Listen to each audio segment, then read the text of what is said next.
जळगाव विधान परिषदेच्या निवडणुकीसाठी उद्या मतमोजणीची प्रक्रिया पार पडणार आहे आणि मतमोजणीची जवळपास संपूर्ण प्रक्रिया जी आहे ती प्रशासनाची या ठिकाणी पूर्ण झाल्याचं पाहायला मिळतं आहे।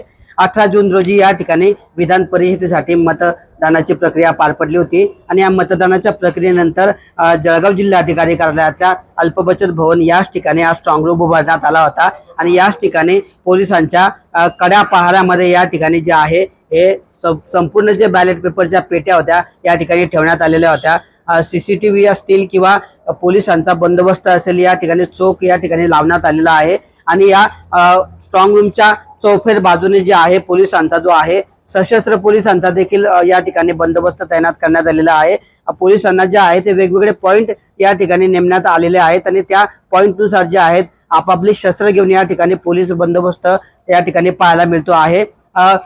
जळगाव मध्ये विधान परिषदेची निवडणूक पार पडली, यामुळे या ठिकाणी महायुती विरुद्ध महाविकास आघाडी अशी थेट लढत या ठिकाणी पाहायला मिळाली होती आणि यामध्ये महायुतीच्या वतीने भाजपचे नंदकिशोर महाजन यांची उमेदवारी होती, तर दुसरीकडे महाविकास आघाडीच्या वतीने ठाकरे गटाचे शरद तायडे यांची या ठिकाणी उमेदवारी होती आणि याचाच उद्या आता या उमेदवारांच्या भाग्याचा फैसला हा उद्या होणार आहे आणि याची जी संपूर्ण तयारी आहे या ठिकाणी पार पडते आहे। आपण जर बघितलं तर मतमोजणीसाठी जी तयारी आवश्यक आहे ती देखील या ठिकाणी उभारण्यात आलेली आहे आणि पावसाचा अंदाज घेता या ठिकाणी जे आहे वॉटरप्रूफ अशी मंडपाची सोय करण्यात आलेली आहे। दुसऱ्या ठिकाणी जर आपण बघितलं तर कुठली अनुचित घटना घडू नये म्हणून अग्निशमनचा बंब देखील या ठिकाणी तैनात ठेवण्यात आलेला आहे।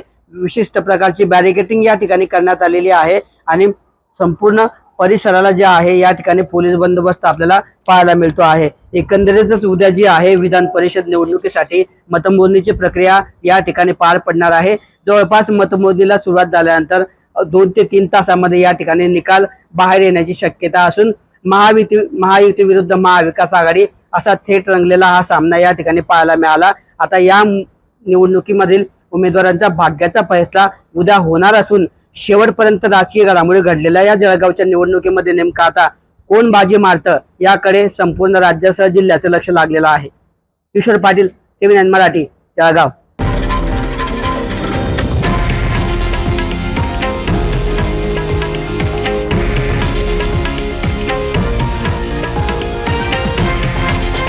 हे आहे देशातील नंबर 1 न्यूज नेटवर्क आणि आपण पाहत आहात TV9 मराठी, एकमेव।